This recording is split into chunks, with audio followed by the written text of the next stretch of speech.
Combustion.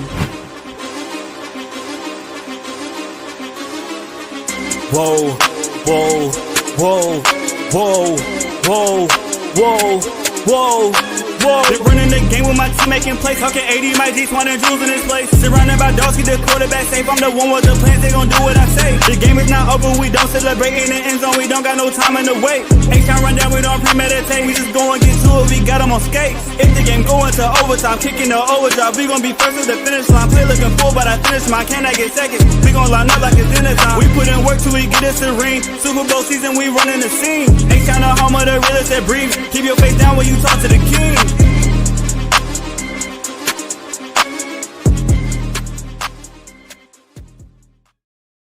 What up, y'all? Welcome back to another episode. This is your boy AD, and I got my co-host in the building. We got Mike G, and we got Auntie Swan, and I got a special guest in the building. We got Mr. Clay Anderson with Mr. 713 Sports Talk. How's everybody doing on this wonderful Tuesday evening, should I say? Yeah, I'm doing good, man. Pleasure to be Doing here. wonderful. Yeah, and as your first time on the H-Town Rundown, Clay, I want you to go ahead, and I'm going to spotlight you. I'm going to let you go ahead and introduce yourself, brother. Go ahead. There you go. Sure. Appreciate it. Like I said, it's an honor to be here. So I cover all of Houston sports, but specifically, you see my tagline down below. I cover the Houston Astros right now through the Crawfish Boxes. It's a pleasure to do it. Basically, I'm just a fan. I'm a fan with a platform. That's it, as we all are. Just TikTok and YouTube and all these other things. Been a fan since 2008. Houston Rockets, when I first came in, I actually used to be a performer for the Houston Rockets. I used to be on the entertainment team. We had jump ropers, break dancers, pop lockers. I did, competitive gymnastics and cheerleading, so I fell in as a tumbler. So, worked with Clutch for a number of years. That was cool. Traveled all over with the team. I came in when they had Scola and Chuck Hayes and Carl Landry and T-Mac and Yao. So that was my team. Just been all Houston ever since. So that's all I do, all Houston all the time. And now I'm sitting here talking to y'all. So absolutely, man. So let us know where we can follow you and find you, and we'll do the same thing at the end of the episode as well. Sure. You want to shout out your platforms? I was going to wait. Right. So at 713 Sports Talk all over the place, Twitter, Facebook, TikTok. And I managed to get that handle everywhere, so it's easy to remember. Mm-hmm. Absolutely, man. For sure.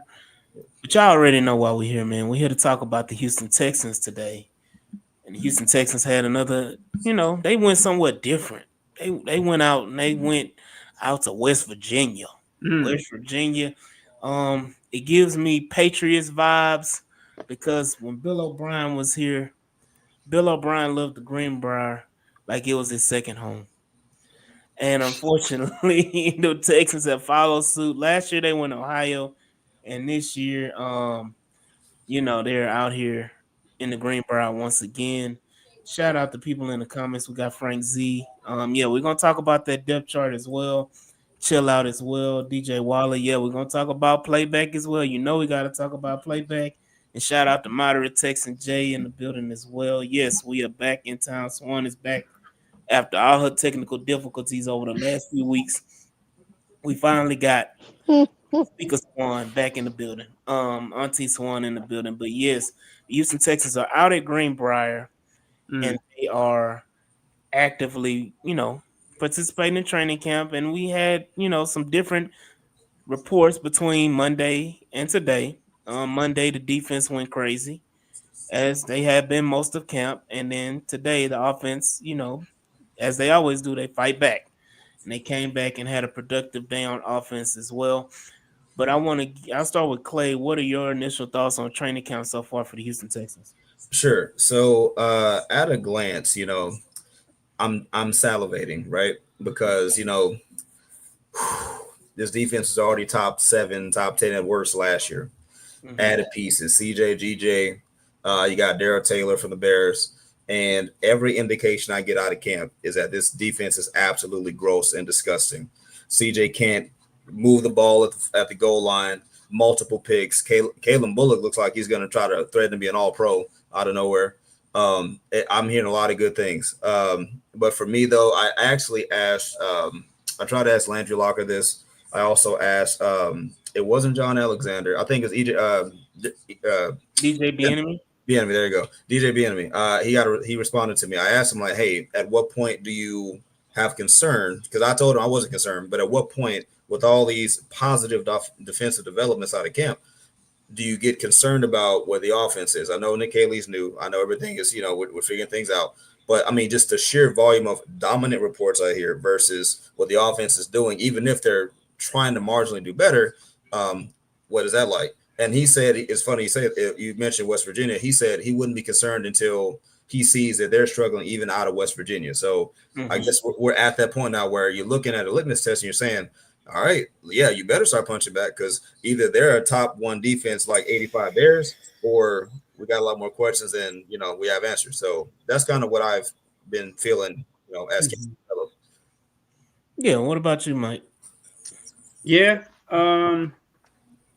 You want to see a little more consistency from the offense. We know the defense is hellified. We know it's at worst the third best defense in the league. On its worst day, it's number 3. So we're looking for obviously more, continuity and communication from the O-line, and looking from the growth from the receivers, the chemistry with Stroud and his 2 new rookies, and Christian Kirk, of course, and hopefully the tight ends step up as well. None of us have any concerns about the defense. We know what's up with the defense. It's all about how the offense functions, how it works together, and picks up stunts, picks up twists. The play calling situationally, obviously that was a big problem last year under Slowick. We expect a lot better from Kaylee, but it is going to be a work in progress because you have so many new pieces. Like, it's in week 1, big game against the Rams. We're going to look a little different in week 17, as I mean most teams are, but especially when you have this many new pieces. I'm not overly concerned, but you do want to see a little more consistency. What you got, Swan? So I'm not concerned. And the reason why is until I actually see them play, quote unquote, a regular season game. Um, I've had this discussion with others that week 5, if it's looking shaky, then I will, sound alarm and panic. But training camp, preseason is this is the time to figure it out. If this ain't working, let me move. Let me try this person. Let me try this person. Injuries happen in training camp. It is what it is. But this defense has been together, minus CD, the 2 rookies, Jaden and Jalen. Other than them two, and EJ Speed. Other than them, everybody has been together either 2 years or going into their 3rd year.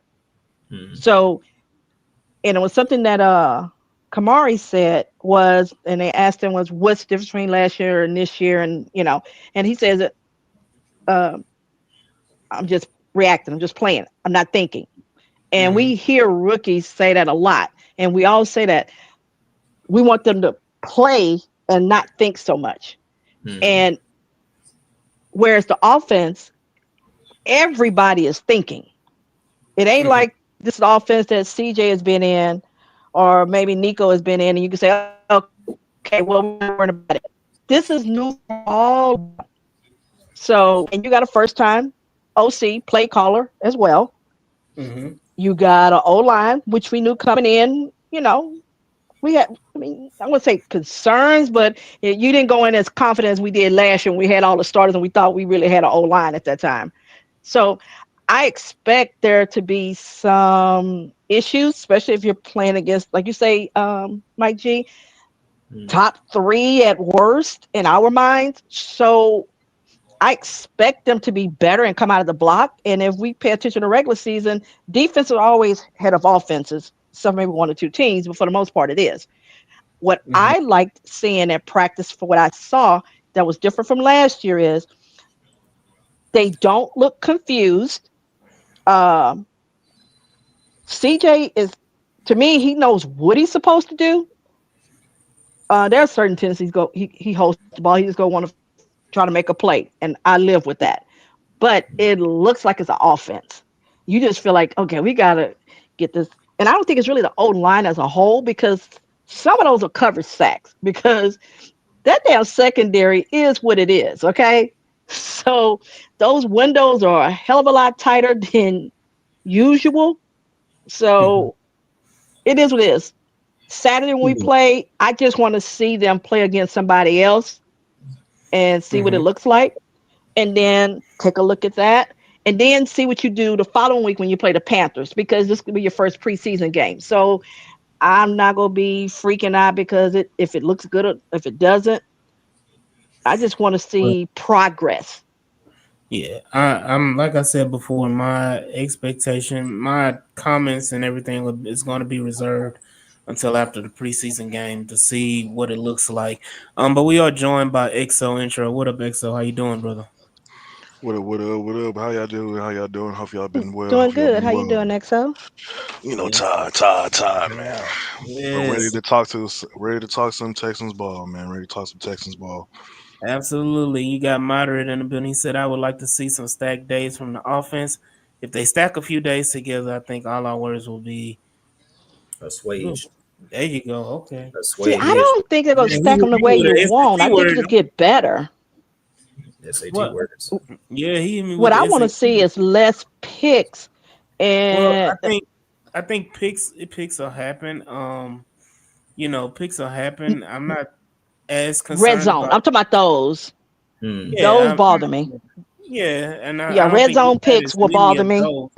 I don't think we've had as many of those. I think most of the interceptions have been, actually in like open field throws, down the field throws, and every time I don't recall that many red zone He, interceptions. they got Yeah, him and then today or either yesterday. yeah, Because this they was throwing them they again. got yesterday they got did everybody yesterday. Jason, this is a new offense and established defense. Yeah, I Yeah. agree. Hmm. But before we go into the depths of that conversation, because we'll get Speaking of hogtied, favor. is that I do want to talk about some surprises that came about this in the Greenbrier. It's a Saturday. The coaches would get some good eyes on players, and I at the Kings. I agree, Frank. But we also got Damian Pierce. I've been the anti Damian Pierce because I just assumed his injury was just as bad that we weren't gonna see him till almost the last preseason game, and he said, "Okay, I'm gonna come out and show up and put on pass for the Greenbrier."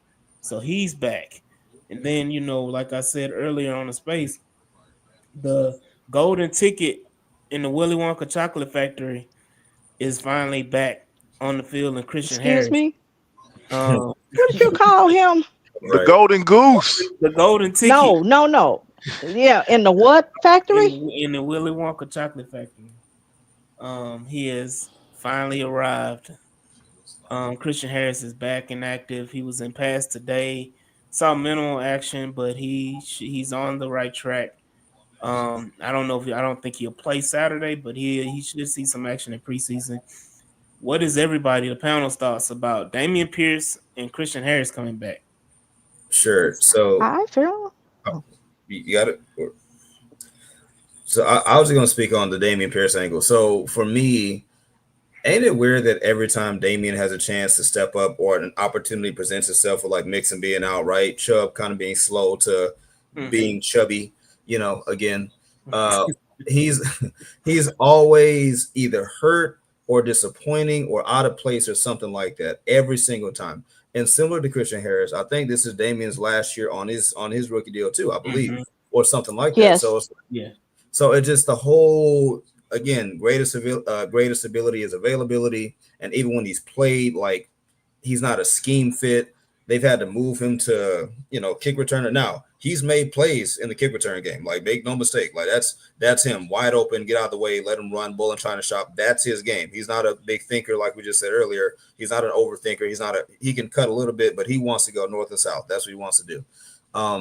But with that being said, better late than never. Is good. he definitely expected to see him playing in preseason. Like, forget all that stuff. He has to prove something to stay on this team.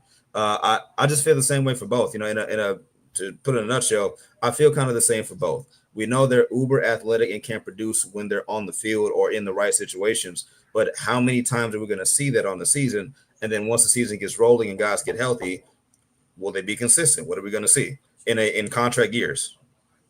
Mm-hmm. Yeah, I agree. Okay. So I think that yeah. they So, have to go out and prove it. I think that again, Christian Harris has to make a point to stay on the field, and so does Damian mhm. Pierce. And that has been my gripe the last 2 or 3 episodes talking about Damian Pierce is the opportunities that he's missing, not being out there in training camp, and the reps that he's missing by not being available. That's valuable time, especially everybody's learning a new offense, as Swan stated earlier. You need to be available so that you can get these reps in, or you're going to get passed by Woody Marks, or you're going to get passed by Jawar Jordan. You know, again, they signed Nick Chubb for a reason. So you got to be prepared. But Swan, go ahead. So for me, um, I wasn't concerned again that Christian Harris or that Damian wasn't going to show up before the end of preseason. I think D'Amico kind of toys with us a little bit because after he had one of those little moments when they kept questioning him, remember it was with CJ, and Mm-hmm. he seemed like he got a little irritated.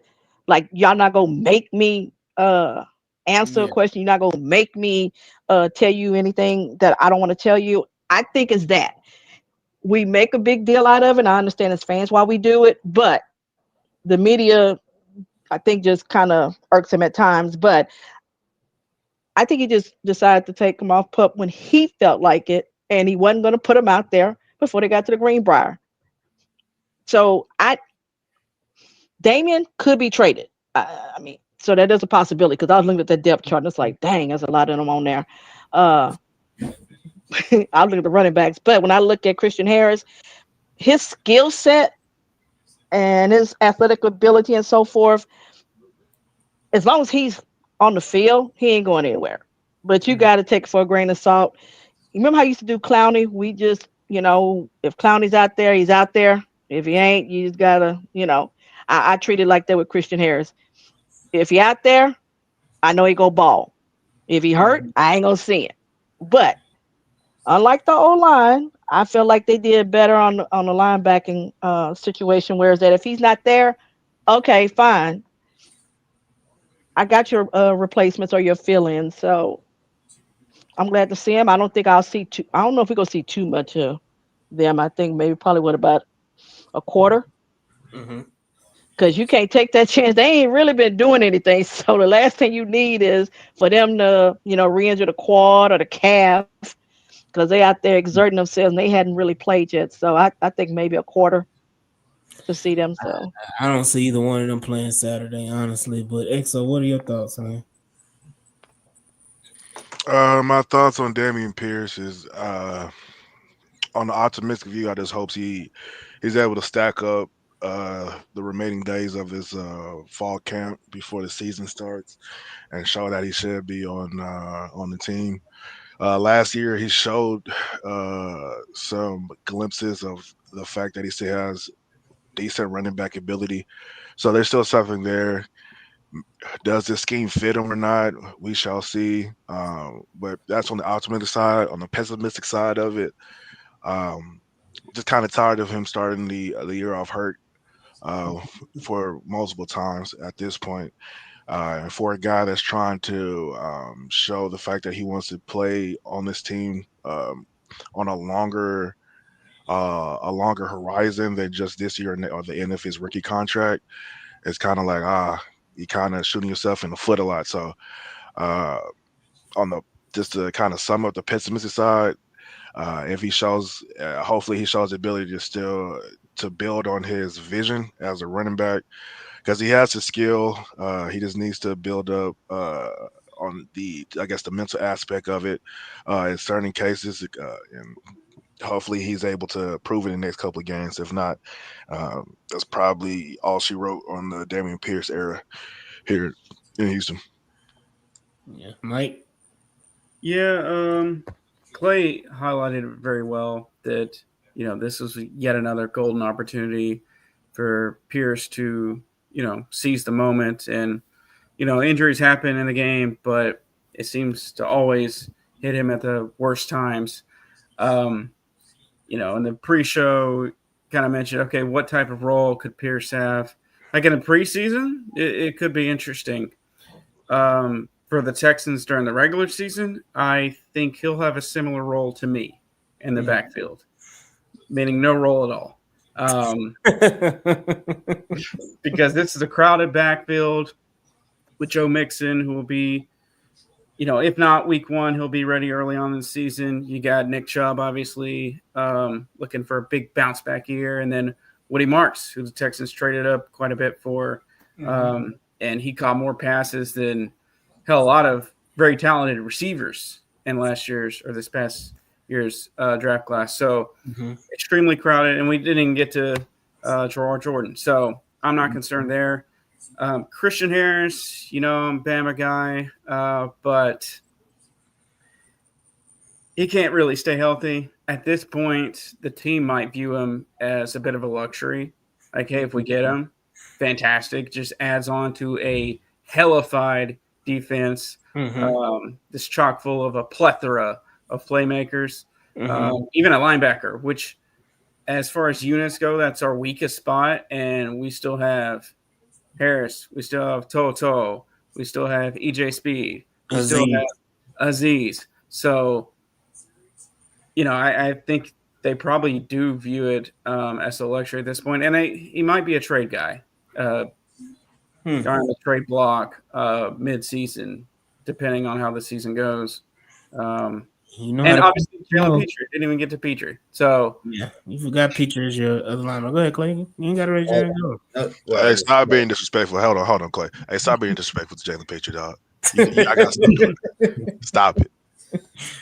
H-Sound native, man. You got to Stafford. I taught out to Stafford. So to Mike's point, really everybody's point, what makes this harder with those two, it's similar to the Jalen Green angle with the Rockets. Because Jalen Green, as long as he was cheap enough, you could squint and see the potential and say, okay, cool, no problem. We'll give him some rope. The moment you had to pay him $30+ million a year, all of a sudden, it's not good enough, right? So in the same way, you're staring at having to pay both of these dudes. Do I want to lose two Uber athletes? No, I don't want to lose SEC dudes and Damian Pierce. However, there's payment that they're going to be asking for, and they better not try to hold out either. But, that aside, that makes it harder. If it was still free, okay, fine, whatever. Then the second thing, and again, I don't feel good about trying to kick Damian when he's down, but I'm not trying to. With Damian, we mentioned the redundancies at his position, right? Like, didn't even mention Dare, But you think about a guy like Jalen Noel now too. Jalen Noel low-key kind of makes Damian even more obsolete, because Damian's thing in being shifted from running back to special teamer almost was the kicking game. And he did. I saw the comment, 90+ yard kick return. Okay, Noel can do that too. Like, a bunch of these other rookies coming up can do that too. So it makes him that much more expendable. So if he does not, and then, like you said, to your point, Mixon is not all the way gone. Like, he's a competitor. He's going to want to come back early on in the season. So all of a sudden, all things considered, where does Damian even find a spot? At least Harris has a lane somewhere. It's not as crowded, but Damian literally, if he doesn't do anything now, there's literally no place to put him, because so many guys do what he does probably better as a scheme fit. So, and I hate it, because look, when we were staring at Davis Mills and Damian Pierce time, we were hyped. We had nothing else. When he took that toss play to the right against the Chargers and took it that far, I was like, cool. He can be that guy. He got hurt that season too, but you're like, okay, he can be a low end, RB1 kind of guy. Cool. Until he wasn't. Until Devin Singletary took over the game and took over his spot and looked better at his job. So again, this isn't recency bias criticizing Damian. This has been years of different situations where he's been, unseated before and has never come back from that. So look, I agree, and I go back because I've always been a harsh critic of Damian Pierce because I never understood the love affair amongst the fan base. I understand he had a productive rookie season, behind a bad offense, period. He was the only offense we had that year.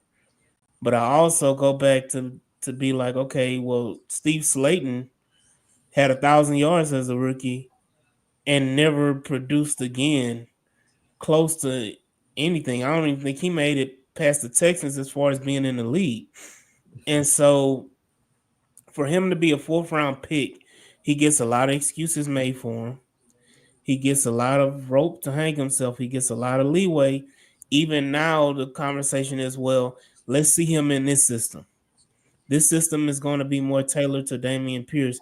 Let's see him in this system. Okay. And if he doesn't do anything in this system, what's the excuse then? And then again, I go back to you talked about, you brought up Dare. Damian Pierce was getting out ripped by Dario Gumbawale, who, if he wasn't on the Texans, probably wouldn't be in the NFL. And I'm being very, very honest, and I'm being very, very, like, let's be real. He's a special teams player, and he's a damn good special teams player. But I don't see a lot of special team running backs on any NFL roster. I see special team linebackers, I see special team receivers, I see special team corners, I see those type of special team players. I don't see, unless they're a kick returner, which Dare is not. I don't see a lot of special team gunners that play running back. On I your mean, they be out there. They be out there. nah, It's not not. yet. It's not as Goes too. common. I'll say Yeah, it's not not a as lot. common, Yeah, but field they're goes out too. there because they'll put those guys somewhere out there. They put them on like a L5 or L6. They want to put him on the edge as a defender, but they put him in somewhere in the scrum unit to leak out. Because like Sure.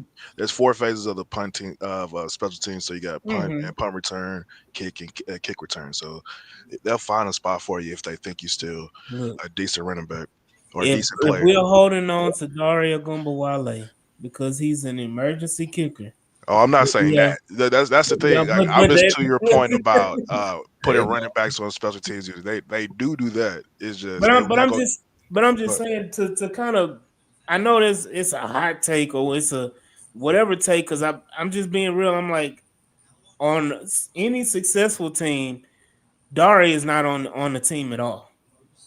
And my thing is, Dar is a decent player. He's a good player, but I don't think he's a guy that should be beating out Damian Pierce. Is my point that I'm trying to make. oh, And the fact that he was getting beat out by Dare last year, even though he was hurt, and he's been hurt every single year that he's been in the NFL, he's missed at least 3 or 4 games every year Yeah. he's been in the league. So he hasn't played a full season. He came into this season injured, and he's behind the 8 ball as far as learning a new offense, getting reps. Yeah, look, your time is up. Your time is now. And you want to be like John Cena, we can't see you. Your time is now. Hey, but definitely got to show up and prove. Or again, I don't see a spot for Damian Pierce either. Yeah, and Clay made a point. Um, once that contract comes up, and it made me think, well, if you could just re up on the rookie deal for another year, would you do it? Well, you might, but how many running backs are we going to keep? Like, we don't Yeah, know for sure, but it's not five. no. So, you know, Yeah, and I say it again because a lot of the fan base has a lot of FOMO, and they feel like, well, if Damian Pierce goes off to somewhere else and he has a productive season, you get the damn. We had Damian Pierce and we let him go. mm-mm. I mean, he's been here 4 years now. At this point, you are. You mean if you're successful somewhere else, that's just the telltale case of you need a new scenery and a new environment to succeed, and that's okay. Yeah. You can't win them all, and you got to be okay with missing out on a player here and a player there. Yeah, and scheme specific as well. Like, Well, I was going to hey, say, He had some amazing runs as a rookie. He really did. But let that Jacksonville game go. Like He had more than Jacksonville years ago. game. But Dang. He had if more he than didn't Jacksonville have the game that if he rookie didn't have season. the Jacksonville, if He he was- did not have the angry run, if he didn't have the angry run, will we still be He said, talking "Get about? off me." No. What I'm saying is he had more than the Jacksonville game for that whole the season that he played. So Yeah. I don't know if he's gonna be able to be back to that guy that you thought, oh, hey, we found a diamond in the rough kind of thing.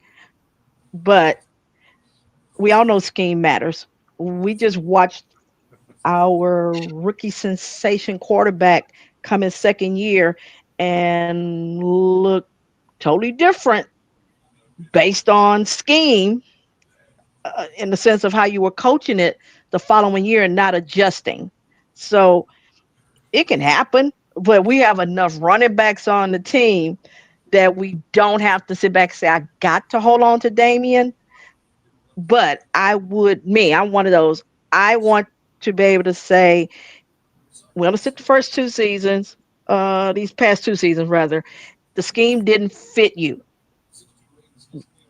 This scheme should fit you. So if you can't make a contribution, I'm not asking him to dominate or anything like that because you're not RB1 and you're not going to get that many touches. RB2 either. Huh? He ain't RB1 or RB2.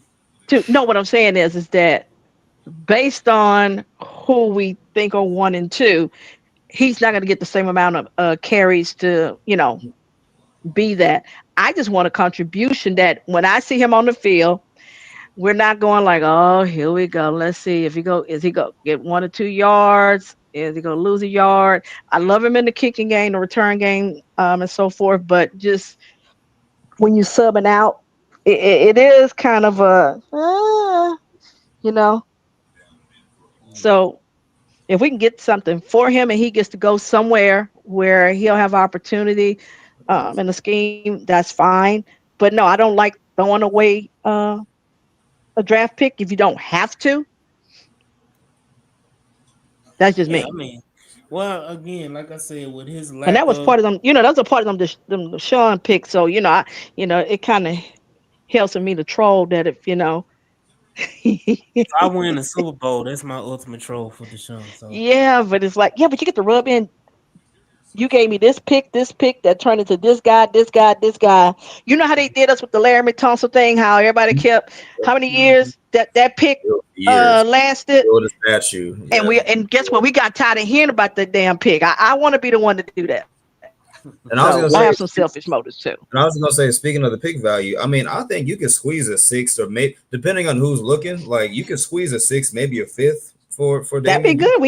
We spent a fourth on him, so Right. give me a six. I'm good Hey, with a five or Hey, a six. That's because fine. you are very, Casario very next year would take optimistic. that six and turn it into something next year. So So yeah. Y'all are very, very optimistic.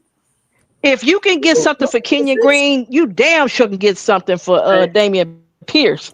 Hold on, Yeah, Ian Green was a first round pick. No, sure. he was ass, and everybody know he was It doesn't ass. matter. That's his reputation. It doesn't No, matter. But He sir, was a it, No, no, no, first no, no. round pick. no, Kenny was a bust. I'm sorry, it's the bro. perception is that I'm he No, cool with saying he was a bust, but at the end of the day, he was a first round pick, and no, but he that's what had makes it absolute. worse. But he has more But value. that's no, A but that's team what can I'm come saying. and get. The Swan. That's But I'm why saying he this. got the Swan, because we're going down the Not rabbit him hole. have value. I said Damien has more value to me because Damien can go on a team and actually be a running back three, or depending upon what's Can he happening, you might actually be a two.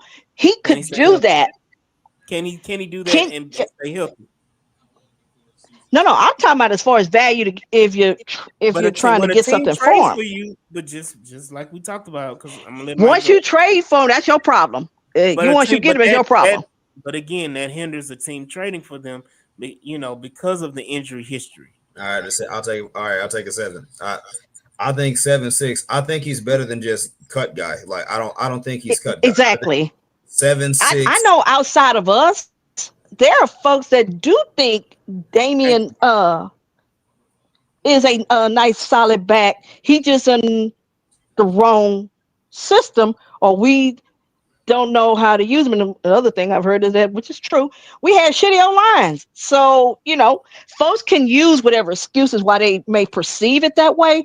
Whereas with Kenyon, unfortunately, he was on the O line that was bad. So his value is different than, to me, Damien. I think I can get a 6th-round pick for Damien. I do.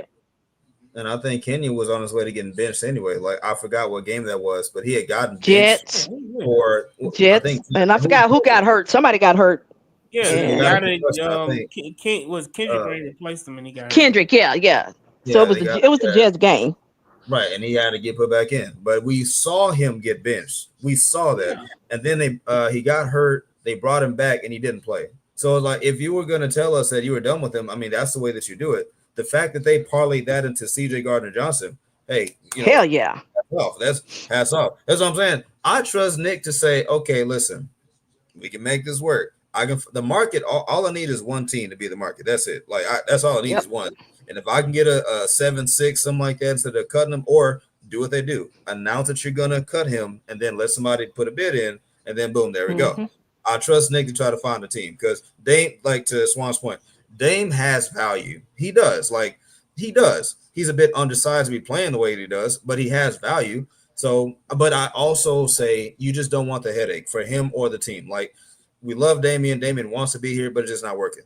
Like, it's okay. And this team is trying to do this, and we need as many guys who are in position to do this also. We don't want any. Agree. We don't want those kind of things in the locker room. So, and Dame don't strike me as a locker room problem. Like, never has.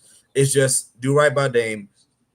Let him. If you know for a fact that he's just not working out, do right by him. Show him respect. Give him a gracious farewell. Thank you. Future endeavor him, and let's move on. It don't have to be nasty, but I literally don't see a spot if everybody's producing. I don't see one. So why wait? I'm gonna read Juan's comment. He said part of the reason we got C.J. Gardner-Johnson is because Kenyon Green was a 1st-round pick. Ain't that a hell of a value? That's hell of a value to me. No, because I don't think so. Not with Howie. They had that wasn't the reason. But I'm saying is his was more so you weren't trying to pay CJ, and why not here's the thing, it's a project. You got an O-line, so let me get my guy in here and let's see what we can do with him. And I get rid of the other guy who wants to get paid. Yeah. And I got a good relationship with Casario. We done did business before and everything. And hell, I sent him over there. So he did. Both guys got solid. What you got, Mike? Yeah, that's kind of the point I was gonna make, but a little bit of contradiction. Like the fact that Casario was able to win a trade, like finesse the best GM in the league because the value that Kenyon Green gave us versus the value that CJ Gardner-Johnson is going to give us. I trust Nick to find a trade partner for Dameon Pierce if it comes to that. So there's a team desperate enough out there. There's a team up there in northern Ohio that likes to make foolish trades. Don't do that to him. That would disappoint me. Don't do that to him. No, I wouldn't do that. I would do it. The Browns would do it. No, don't do that. Don't disrespect that man like that and send him to the Browns. No, you don't send him to the Browns. No. Jay got some 3 good options. He said Pittsburgh, Denver, or Arizona. I like either one of those for Dame. I take all of them except for Browns. I would not send him to the Browns. That just really At this point, ask Dame. Why we need to be doing them favors though? I'm saying don't. No, I am saying don't do that to Damian. But why? That's what I'm asking. Why are we doing Damian a favor? Because that's typically what you do when you trade someone. If you like them, you try to find. People got pissed off when Nick Casario did a favor for Mark Ingram. I'm gonna trade you the way you want to go. And and that. When Nick Casario does favors, a lot of the family. But it goes well for the free agents. We may get mad at times, but when you are trying to attract free agents, guess what? When one of the places you want to go, we get treated right. No one complains about us now. That feels I'm nice that we're a place that It does. folks want to come to. You know, Mhm. you get done right. I mean, there's that one DB we had. Uh, Oh, Nelson. Yeah, Steven Nelson. see, I'm gonna say this. I'm gonna say this. Call it what it is. Yeah, I'm Steven just I'm gonna saying Nelson. is say if you can, his thing is you put the team first, but at the same time, my thing is you can look out for the player if you can, Yeah. and and that's the same thing that remember what CD said to Howe is that okay when they told him he's gonna trade him, he's like okay, can you send me somewhere where I can win? And that's what I'm saying is you can have that reputation of GM. It's like yeah, you get traded, but I didn't do you shitty and send you to trash. so. I'm gonna say this because we've spent way more Sorry, time. you got on the uh, Damien thing. no, but again, Listen, no. Damian Pierce, and I'm just this is me as AD as the host of the H Town Rundown. To me, Damian Pierce doesn't deserve a 10-minute, 15-minute conversation right now. And he doesn't, especially with all the stuff that's been going on with the offense outside of Damian Pierce that has people in panic or whatever, and that's why the episode the title is it too early to panic Yeah. because there's been a lot of dissatisfaction with the Houston Texans offense and their inability to stack like Moderate said earlier to stack days and to be productive on offense consistently and against a hellified defense. And then you have the point of, well, Davis Mills is probably having the best camp of his whole career. Mhm. And then you have CJ Stroud who's struggling. That don't mean shit. My bad. I'm sorry. I keep He's telling not playing David. against the one. He's not playing with the I don't ones. know. That's the Hey, Look, hold on. difference. Swans, I say that understand that. loud ass shit again. No, that makes a Loud ass. difference. Let's not do that. Let's not do that. We're not finna do the No, mill I'm not. sites. I'm just My bad. I literally. walked all over I'm your not. little intro. My bad. Go ahead. Go ahead. I'm You was not. killing it, I'm host. You was killing literally. it, You said host. he I having his love it. best thing. You said he having his No. best camp. He's out there throwing picks too. So Swan again. That's Davis Mills. So I'm not trying to prop up Davis Mills. I'm not trying to say Davis Mills is better than CJ Stroud. I'm not even going down that Oh, route. not that. I'm Wait, just Kilo already going. clipped it. Yes, You all right. know the mill I'm sites just. go be talking about I don't. you I heard on don't the H care. Town rundown. I don't care. I'm literally just talking about the comments and the reports and all that stuff that have been coming out about the offense and how they've been inefficient. The offensive line has struggled. The offensive line has been shuffled after the Cam Robinson injury and how that has affected everything. And the days they'll have a win here and then lose 2 days straight and then go back and forth and this and that. And it's a lot of conversation going on with this offense that deserves more time to talk about than Damian Pierce getting damn 10 minutes of 15 minutes of our time. I'm just saying. That's So fair. That's fair. so go ahead, Clay. What are your thoughts about the offense being inconsistent and not being able to kind of go crazy or show any flashes of not any, but quite a few flashes or consistent Mhm. flashes of success. Sure. So historically, anybody who knows ball knows defenses normally advance a lot quicker than offenses do. And that's not to say that it's easier to play defense than offense. It's different. But normally defenses do a lot better with, asking more of them quicker than a whole coordinated offense does, especially when you're having to reset a lot of bad habits that CJ probably has developed last year. And I talked to somebody about this earlier. A lot of bad habits on offense that you did in order to compensate for a broken system last year. So now it's like you're kind of almost having to unlearn a lot of bad stuff before you can even install the new stuff. And while all the time you're doing it, Aziz is about to take your head off at the 50. So, it's a lot of pressure in which to do this in. And to your point, you're hearing guys like, Davis Mills doing a good job. Yeah, it's on picks, but I've heard people say that it's been his best camp ever. Okay, whatever. Like, you want to see the stars be the ones to get the commentaries. Like, that's what you want to see. And I will say this very briefly. I know that we're not going to see the whole thing of guys sitting out during the preseason. I know that much. I better see you game 1, game 2, and game 3. Not the entire game, But I don't want to see none of that. Oh, we're not gonna no. Based off everything we've heard, and just to get the taste out of your mouth from last season, you should just want to be out there with your guys, especially if your last name is Higgins or Noel or CJ. Get out there, knock the rust off, prove to yourself, if to nobody else, prove to yourself that you can play. Maybe it's just your defense is that elite. Okay, whatever. Prove it on Saturday, prove it on the next Saturday, and prove it again, and then we're good to go. Like at this point, I'm done talking about it because that's all a lot of people do is speak with the panic and expectation. They just want to be great. These guys got a lot to figure out. I wanted to see it on the field. That's it. I just want to see it on the field. Show me something. My biggest look for in the preseason, I need to see this entire offensive infrastructure, just how it flows. How watery is it? Like, I need to see what's the night and day difference from Bobby Slowick's system to now. And you can do that independent of CJ, Jalen, all this stuff, because it's an infrastructural change. But it's not gonna be all the way fixed in like a 2-3 week window against an already elite defense. That's where I'm trying to keep myself from not panicking. I'm not gonna lie and act like, dang, I kind of wish I heard about more touchdowns. I kind of, I'm kind of tired of seeing Kalen Bullock celebrating, they're knocking somebody Hey, out. Like, you Clay, the narrative would have been if the offense came out and was just throwing, CJ was throwing touchdown after touchdown after touchdown, and yeah, Higgins and Noel and Christian Kirk and Nico Collins and Chubb is running over everybody, and just Woody Marks is catching passes going crazy. Dalton Schultz, K Stover, yeah. Brevin Jordan, everybody's Also have a doing. nice camp. They are, but I'm just Also saying. nice camp.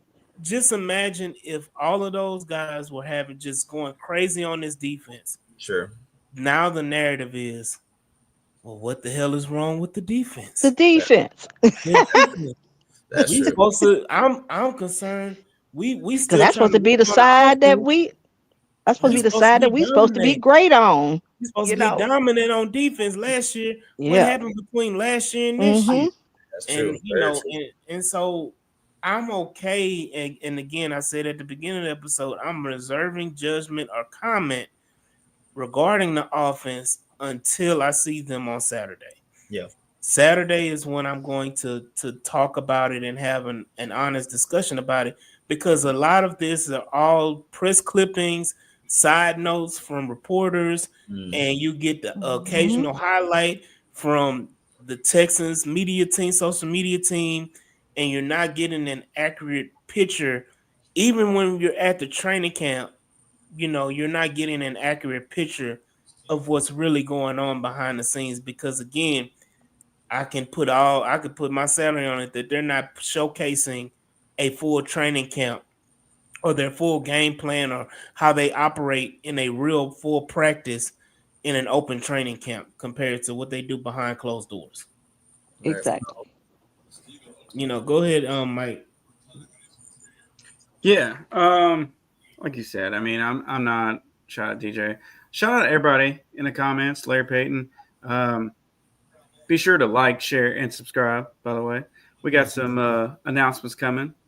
We had a little announcement on Twitter, but we'll expand upon that this weekend. But yeah, I'm not overly concerned. We're obviously not going to reveal everything in training camp. We're not going to reveal everything in the preseason. I mean, there's a lot of vanilla play calls on purpose. You don't want to give the Rams or Bucks too much, of what we got with a new offense. You don't want to put that out there. But, yeah, you just want to see a little more better communication and not as much reshuffling when one guy goes down along the O-line. That's valid. Yeah, I know people in the group chat have talked about it a little bit. We have enough, and I don't like even using the word because so-called butt chin would really beat that term to death, but we still have versatile guys. And, we got guys who can play left tackle and play right tackle. We got guys, Titus Howard can play, he's played every position but center and tight end. You don't want to see one guy gets hurt. You never want to see anybody get hurt. But you don't want to see somebody get hurt and then, okay, you over here, now you over here, now you over here. What are we doing? Like, the whole point is to have that communication, that continuity, and continue that along the O line. That's more important than any position other than maybe quarterback and receiver. And sure enough, Not the strip sack. Not the strip sack. But I yeah. do want to.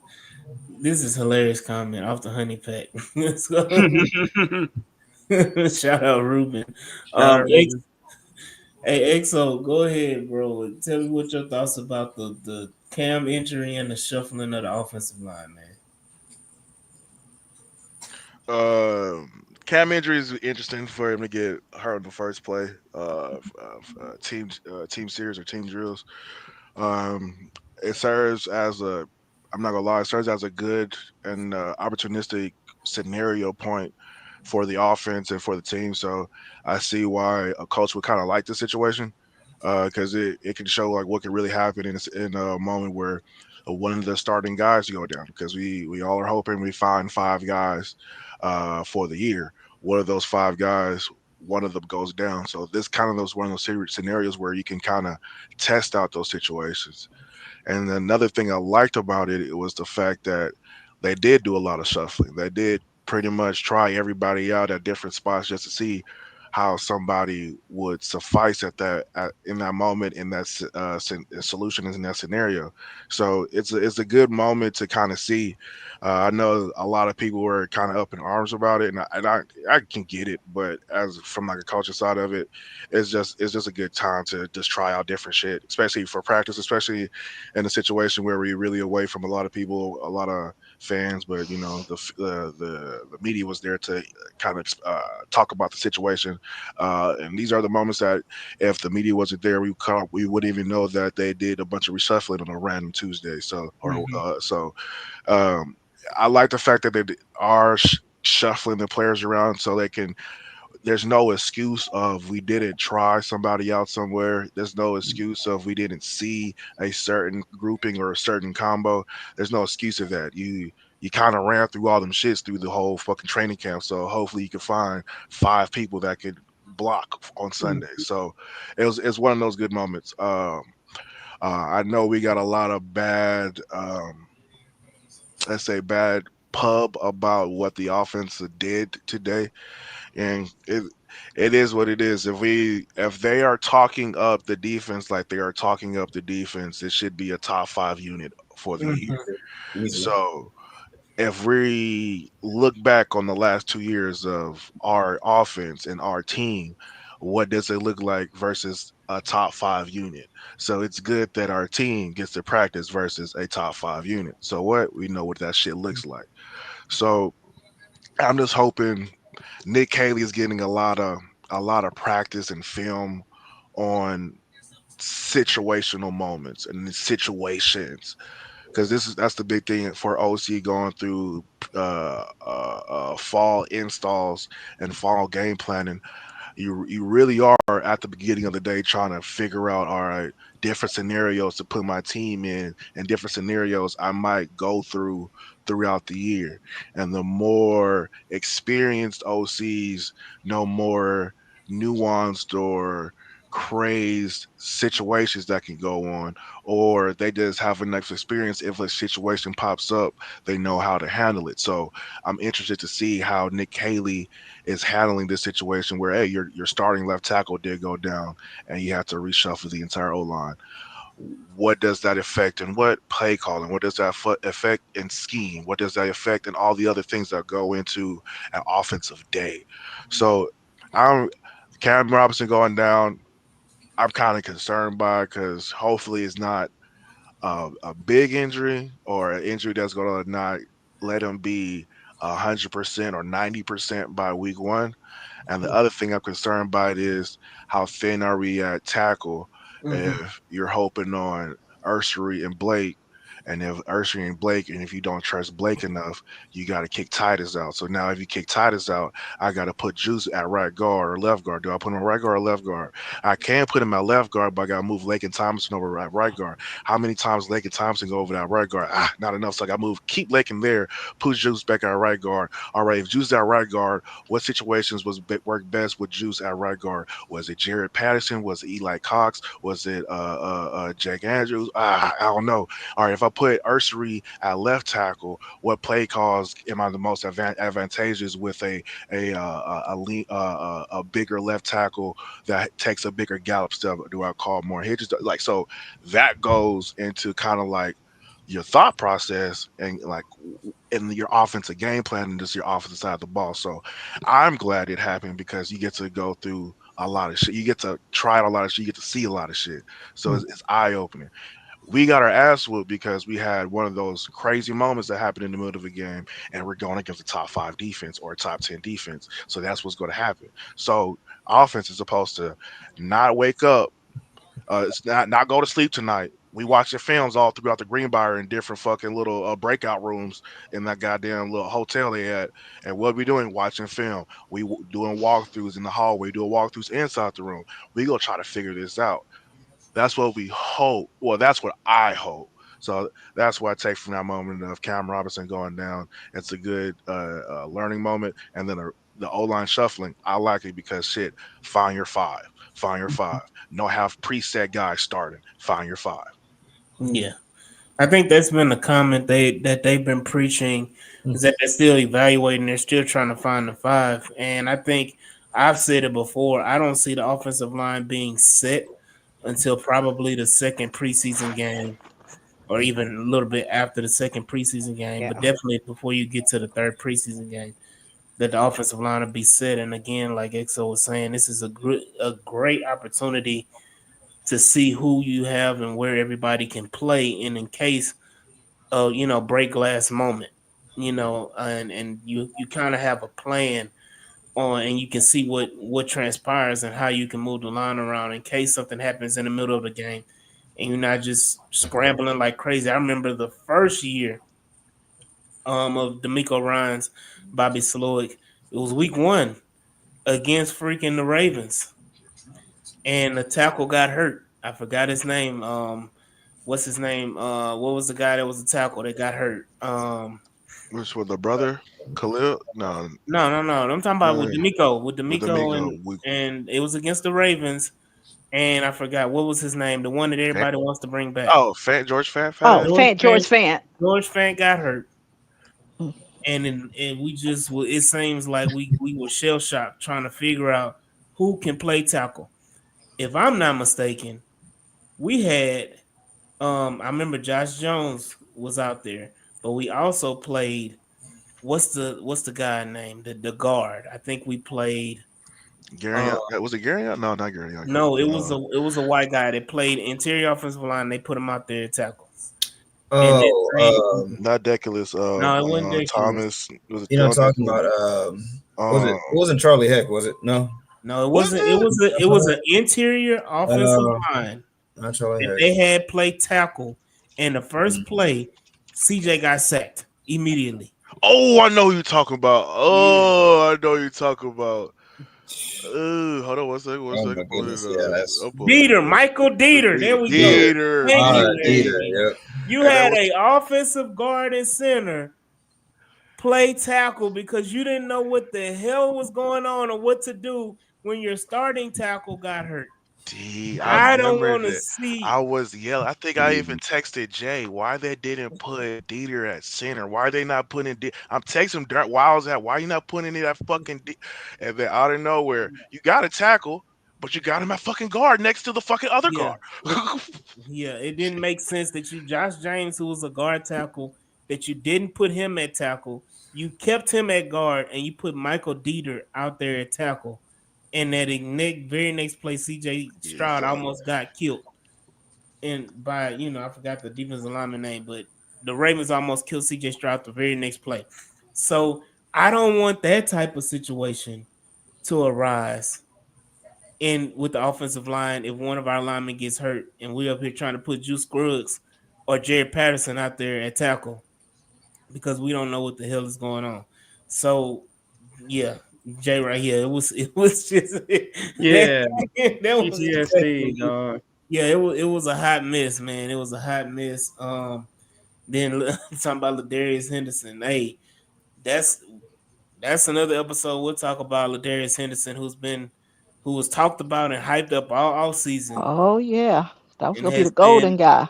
has been a complete non-factor when it comes to the offensive line rotation. But And you I'm gonna do a dissertation about know, the power of influence. I was gonna leave it there. I would just do a dissertation on the power of influence. Shout out to the group chat. Well, just give me a cliff notes. Can I get a cliff notes first? hey, we'll talk about that. But Nah. Hold up. We talking about the whole lot. I'm just asking for, yeah, but we weren't gonna Speaking of the talk. O line, my bad, I'm choking. So I'm Speaking of the just O I said line, cliff notes. I didn't say dissertation. you know who's going off a cliff? Trent Brown has that haven't practiced all goddamn off season. We I might was need to get wondering Oh, him. he about just hold up. He was just on the sideline. I mean, come on now. He was That's on all he gonna be. And that's all he gonna be doing. Just be on the sideline the whole time. Not Okay, Now, we what just what got would Christian Harris and Damian off a pup. So hold on? What would be crazy is that if Trent Brown comes off a pup and then they throw him in the starting offensive line of group. course. are y'all ready for it? Are y'all ready? Because Okay. we joking about it like it's not a 40% chance they're gonna Okay. throw He's his not ass in no, the field. hold up. He's good. He's just injury prone. There's a difference. Hey So he not Jay, good. Jay, he said we can't use the word dissertation if we can't use. I still can't pronounce it. Swage. That's Assuage. Dissertation? Just a little Wage. He sway, said we a can't little know sway. because he used assuage earlier, and I was like, he pulled out an Oh. SAT word. Incorrect context. Yeah, incorrect I context. said, But, oh, hey, so look at your Yep. boy. yeah, shout out Jay with that Navy I education. didn't Shout forget out Hunter. And XO. shout out to the good people of Nike for providing some of the best training shoes for a 6'8", 370-pound man to chill on the sideline. It's shout out the greatest company I've ever heard. We just gotta give it out to them because I don't know what y'all thinking about that man being on this 53-man roster because it's not Yep. happening. Hey, Yep. he gonna be there. He's If not he's gonna be healthy, here. if he's healthy, he's gonna be on the roster. He's Yep. not gonna be here. Y'all better get Yes, ready he for. is. Okay, Hey, I'm first of all, about that to is look up. Casario. You got so Popovich you and you gotta got support Kaylee. that way. All of Hey, them hey, just had him. be ready for the word salad. He's going to say on painting Pendergrass after the 53-man cuts. Just a bunch of assuages and dissertation words all up through that bitch, just to say, um, yeah, he was a cut because he didn't play. so I'm I'm telling you, gonna gonna be here. look. There's the because we pushing an hour, so I want to go ahead and kind of Okay. back. I know that was the main topic was the offense and everything like that. Is there? I do want to ask this question, and then I want to prop up and pub our event on Saturday. But is there any camp battles that is surprising you guys? And I'll start with Clay. Camp battles and my surprise. I mean, I can't say secondary because I'm not shocked. I'm not. I'm just shocked at how dominant they've been, but not really. I'm just like to see these guys healthy. But the one guy I would shout out, I guess if you want to say battle, is I mentioned earlier, Dalton Schultz. I know it's Hmm. in small clips. I know this, but Dalton Schultz kind of owes his team too. He did not have a good season last year, not by his standards. Not saying they got to be Travis Kelsey, Rob Gronkowski, but in his own way, whether it was dropping clutch first down balls, whether it just was kind of playing kind of soft a little bit.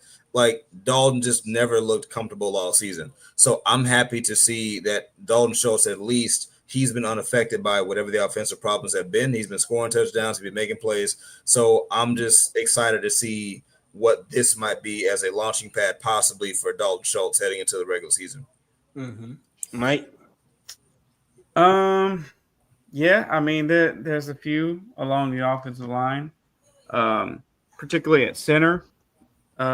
I didn't see Jake Andrews. You did.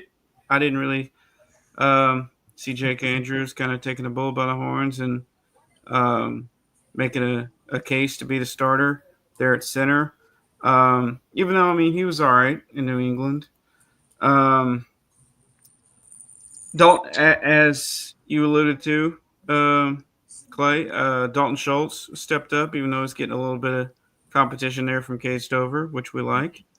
Um, I mean, there's another tackle there that we're not going to talk about, but that's been a little surprising. But also, um, I mean, the D line, like the entire rotation, no outcome really would be surprising there. But I mean, we're just so stacked with, Yeah, Tim Settle and even at D tackle, yeah. which Look is at the quote unquote weak point on the D line. Warren. You guys, Warren brought up Tommy Toga, yeah, who is I liked him last year. I did So too. he was mentioned by John Harris on his 10 things to watch on Monday in that Monday article, and then D'Amico mentioned him again today. So yeah, that's an interesting one. But what you got, Swan? Um, Actually, I had Dalton Schultz, and it's actually been the whole camp. I mean, catching everything, actually not avoiding contact. Um, it look actually looks better. Hello? I think you went out, Swan. Oh, Oh, we lost Swan. oh no. Oh no. Swan, you there? Okay, while we wait on Swan, let's go ahead. EXO, what you got? Because I got an interesting one that nobody's been talking about. Um, the most interesting position groups I've been looking at. I'm not gonna lie to you. Obviously the O line. I've been surprised by a couple of the people that's kind of rose to the top. Uh,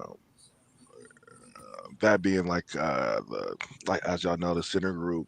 What they did with the interior, it seems to be slightly getting better. We just need the edges to kind of be a little bit more solid, so we have a full shield of linemen. The other groups that's been interesting to me has been the receiver group, uh, Hutchinson and the rookies kind of trying to separate themselves. I know they got put on a pedestal with the new regime where they value rookies kind of contributing as soon as they step foot on the field. So that's an interesting group. Another one for me is surprising the tight end group as well on the offensive side. Um, Kind of interested to see what they go and who they kind of kick down to the practice squad and who they keep on the 53. We already know about the D line, as y'all said. Uh, Linebacker is kind of interesting because I do see EJ Speed getting a lot of rotational time out there, and that's pretty much it. They didn't really. The reason I'm not surprised by the corners is they didn't really draft or sign anybody to provide competition like that. So it's really the corners just they got I a. mean, you got Jalen Smith versus Tremont Smith. Mm-hmm. All right, so they didn't really sign anybody to provide real competition out there. So that was pretty much the groups I was kind of surprised by. Here we go, Jay talking about Mitchie. Come on, man. Hey, no, hey, real quick. Let me hold on. I'm glad he said it. Listen, I, like so many, have been rooting for John Mechie for years. Ever since he was taken off the field, his first year with the cancer diagnosis, we all felt bad. I looked at the Alabama tape, and I wanted to see a lot of this in the end zone. I did. I thought it was cool. But when he came back, man, it's been what 2+ years now since that happened. Besides Detroit, John Mechie has not done a bunch of anything. He has not, and it's a shame that Xavier Hutchinson, to me, provides you more downfield value than John Mechie. Uh, I'm glad they said that because again, I think John Mechie could be. I don't even think he could be a trade guy, but because he has not established as much value as let's say like a Damian Pierce, not to talk about him again, I think he could be a cut guy. I do. I think he could be a cut guy. I think he'd be a surprise trade. I don't think it would be a surprise. I think similar to Damian. I don't know if John Mitch really has a place if all things considered. So I'm glad that they said it. Larry said, "Preach, Pastor Anderson." Let me say this. I'm gonna piss people off. because John Mechie is making his roster, and I don't care what is. I don't know what John Mechie has done to deserve the vitriol and the hate amongst the Texan fan base, but John Mechie is making his Texans roster, and I'm gonna say this, and I'm gonna repeat it because it was said in the group chat.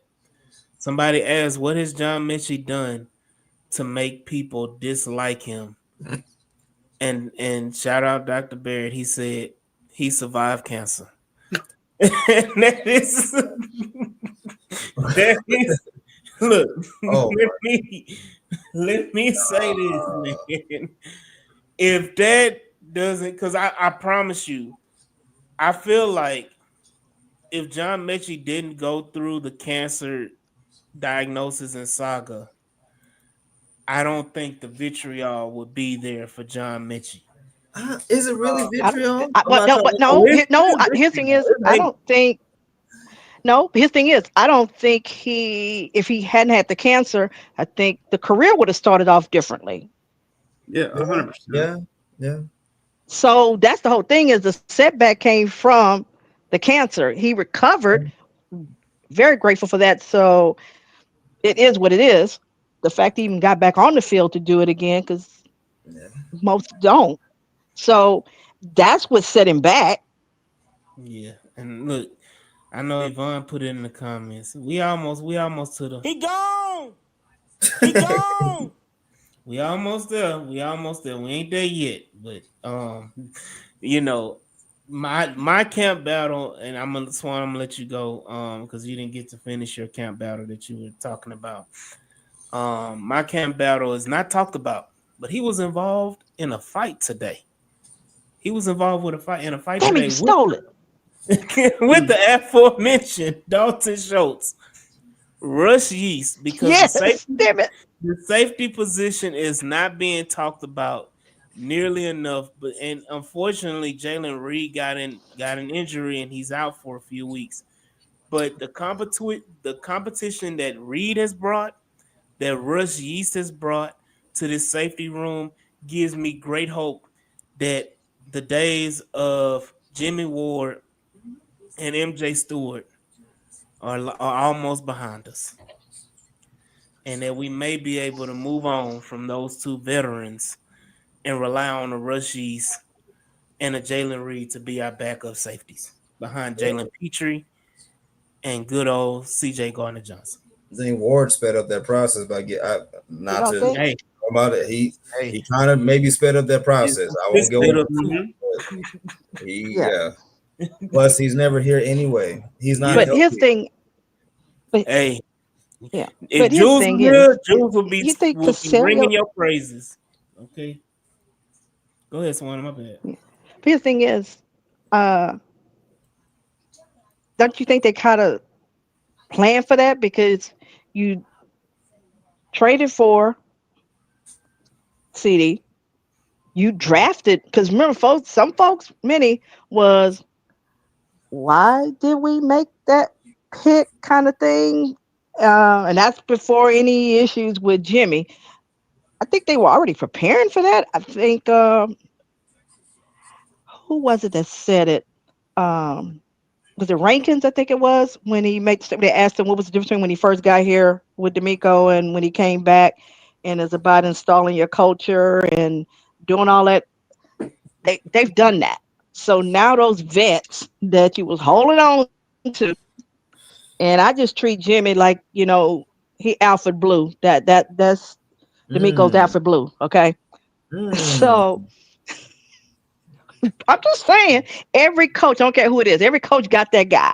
The team trying to figure out why in the hell are you holding on to him, and you just are. And why you give him an extra contract when you know he can't stay healthy. That's just his guy. The Dang, moment you Alfred. got CD, you didn't need Jimmy Ward anymore, because you have that younger vet with that mentality Shout that out, has Cap. been healthier in his career.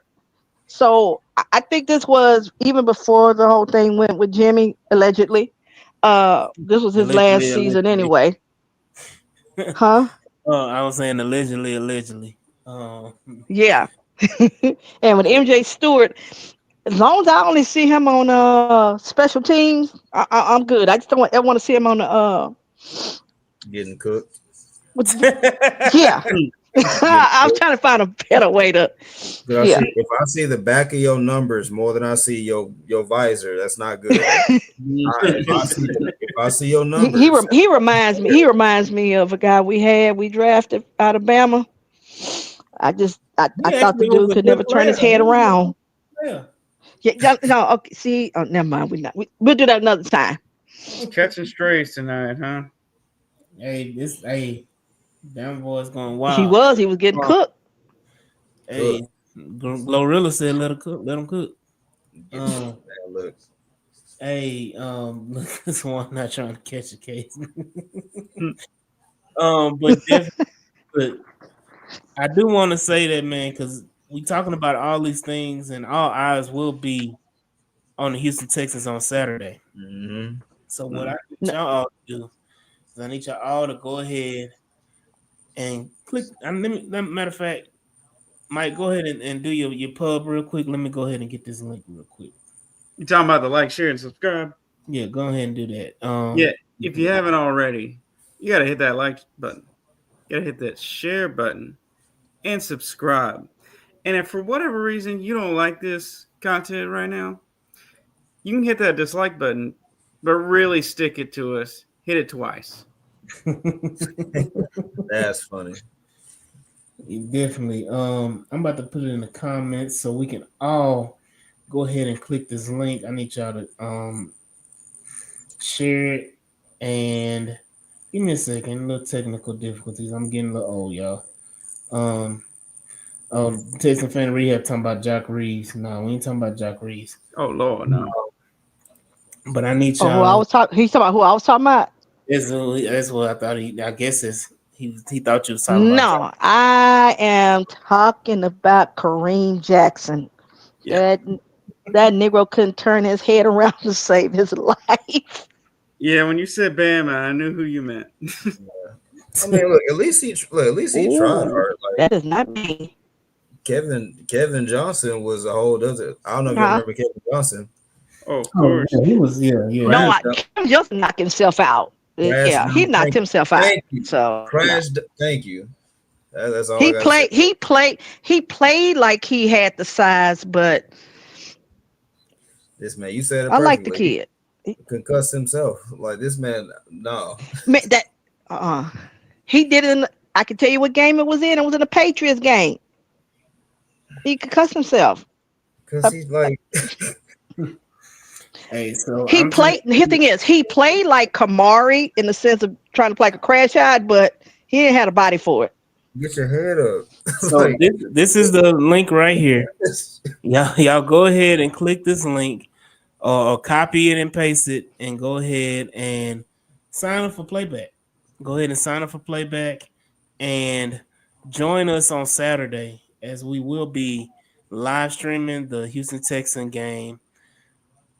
First preseason game against the Minnesota Vikings. And it's playback is a new opportunity, a new space that we're venturing in that hasn't been ventured by any Houston Texans content creator. So we are, as we always have been, innovators. We were innovators with the All 22, and viewing and reacting and commenting and talking about it. We've created that platform and excelled in that platform, and we're about to do the same in the playback space and the playback universe, where we're going to go ahead and live stream these Texan games and give our live reaction. It gives you, for those that are on Twitter or X, you know how the spaces are and the live reactions and the talking and commenting and yelling and screaming and excitement and entertainment you get from those spaces. You're going to get that from playback while watching the game live. So you get live reactions and you're not limited. You're not going to be limited to, 10 or 12 people, however many it is on the Nope. space. You can get up to 100 if you want. We can all react as a family. So be sure to go ahead and click that link, sign up for playback, download the app, join H-Town Rundown. We will be going live on Saturday to live stream the Texans game, and it's going to be a good time. Now don't come in there acting like Rick James and Eddie Murphy couch because we still Hey. could drop you. Appreciate it, BB. But yeah, we're venturing out on this platform, so we need all the support we can get, man, so we can go ahead and do our thing. And y'all be sure to go ahead and subscribe, and share, and do y'all Yeah. thing like y'all always do. But again, I'm gonna end on a positive note. I'm in on that positive note tonight. I do want to thank EXO for joining us today. I also, want to thank our boy Clay for coming in, man, and really helping us out, and you know, Yes, thank you. for coming and Absolutely. giving us the excellent knowledge and everything. But again, Clay, I want you to shout out where we can find you, follow you, support you, and get that good content that you provide. Sure. Once again, appreciate y'all. It's one of the best shows I've been on. Mike, Mm. cool. Juan, cool. EXO, throw them up.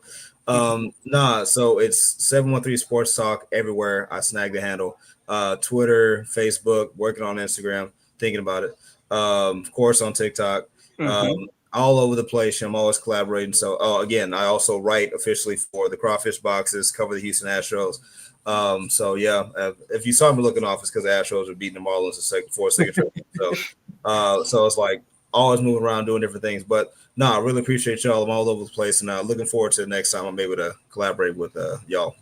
Absolutely, absolutely. And there will be a next time, brother. There will be a next time.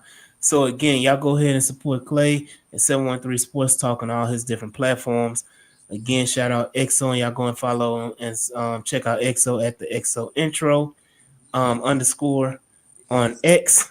And of course, he'll be here when we start that all 22 as well. And that's another thing. Y'all need to go ahead and get on playback, because guess what? All 22 will be on playback. So y'all got here. As much as y'all loved all 22, y'all can chime in, join in, and give your thoughts on what you see on the film as well. So be sure to sign up for playback as well. Shout out EXO again. Shout out my co-host Mike G, Auntie Swan. Again, this has been another great episode of the H Time Rundown, and we will see y'all when we see y'all, man. Peace. So